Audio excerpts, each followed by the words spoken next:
So it is official. The thing that we've been hearing rumors about is completely confirmed that Pasote from NOM1579 El Pandillo is no longer made at El Pandillo.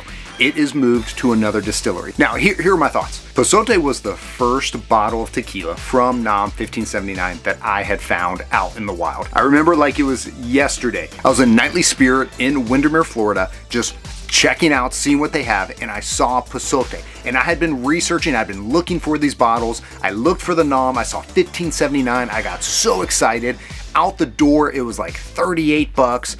One of the best Blancos I had ever had. I started with this Blanco. This is a very special tequila to me. I love the simplicity of these bottles, and it is such amazing juice coming out of El Pandillo NOM 1579. So what does this mean for the future of Pasote? Now, the good news is that Pasote is moving to a solid distillery. It is moving to Tequila El Tepozan, which is NOM 1584, and they've got some solid tequilas coming out of that distillery. It is confirmed additive free, just like El Pandillo, so they're not gonna mess with that.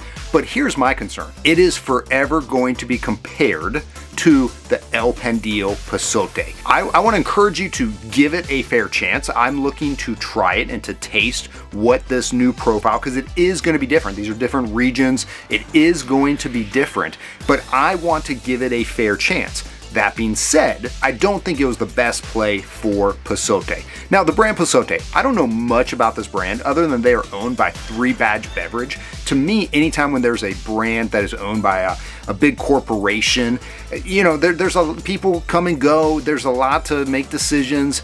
So, you know, it's not this ma and pa starting this tequila brand. It is a corporation that owns this brand. For a long time, I had heard rumors that the relationship at El Pandillo with them wasn't always a smooth relationship, and there were rumors that they were no longer going to be made there. I was back there a few months ago, and I did not see anything of Pasote there other than some old boxes that I believe had been there for a while. So for so long, we had heard these rumors that they were going to move. I didn't see anything there. They didn't have any bottles there. Now, a few months ago, they changed their bottle.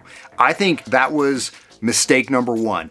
They wanted to go for something a little more elegant, a little more classy. The bottles that they had were tribal, were rustic. They were very simple bottles. You would not look at that bottle and imagine amazing tequila coming from that bottle. But people love those old school bottles. The juice, I believe, is the same. People want to say, oh, it tasted better, the old bottles. I don't know if there's any truth to that, but collecting those old bottles really became something that people started doing. I started doing it. Anytime I could find them, people are still finding them here and there, but they did change the bottle, and a lot of people did not care for the new bottle that they went to. You add that to the fact that they're no longer at El Pandillo.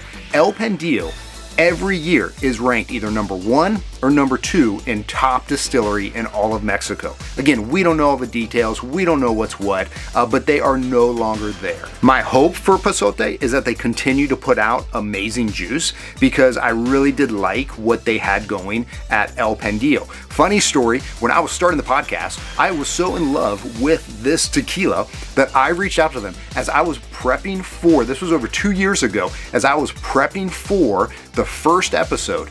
I thought, man, it would be amazing to have Pasote as episode number 1. I reached out to them. I just actually checked my messages. It was over 2 years ago. I first reached out to them about being on the show, and I never heard anything back from them. I get it. They're a big corporation. I don't take any disrespect from that at all. What is funny, though, is that since then, I've pretty much had every other single brand from El Pandillo on the show. So it just speaks to, when you're a big corporation, it's hard to have that personal touch. But I want to encourage you, as the new batches are starting to come out, to be looking at the bottles, to look for that new NOM number, because it's not going to say 1579, which we're used to seeing. But give it a shot. Let me know when you find it, what you think about it, and I'm looking forward to trying it myself. So Pasote, salute to you. These old beautiful bottles.